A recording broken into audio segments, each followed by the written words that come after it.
Hi hello నమస్తే. ఈరోజైతే మీకు ఒకటి చూపిస్తున్నా. వాటి పేరేంటో అయితే నాకు తెలీదు, మీకు తెలిస్తే చెప్పండి. ఇవైతే మార్కెట్లో అయితే చాలా ఉంటాయి. వేరుశనక్కాయలు అమ్ముతారు కదా, అలా పోగులు పోగులుగా అమ్ముతున్నారనమాట. ఈ కవర్తో ఇలా వచ్చేసి 10 రూపాయలు మాత్రమే ఇవి. నేనైతే ఇక్కడ ఇవి 4 ఇయర్స్ నుండి చూస్తున్నా, కానీ ఒక్కసారి కూడా తీసుకోలేదు. ఈ ఇయర్ మాత్రం నవంబర్ నుండి ఇవి వస్తుంటాయి అనమాట. ఈ ఇయర్ నవంబర్ నుండే కూడా ఈసారి తీసుకురావి అని చెప్పానమాట.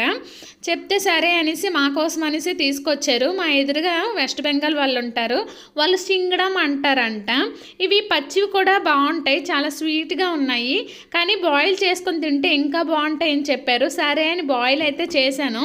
ఇవి ఎలా ఉన్నాయంటే లోపల పనసకాయలు ఉంటాయి కదా, వాటి పిక్కల్ని మనం బాయిల్ చేసి తింటే ఎలా ఉంటాయో అలా ఉన్నాయి. చాలా అంటే చాలా టేస్టీగా ఉన్నాయి. పచ్చివైతే లేత కొబ్బరి ఉంటుంది కదా, అలా ఉంది. చాలా అయితే చాలా బాగున్నాయి, కానీ వీటి పేరైతే మాత్రం తెలీదు.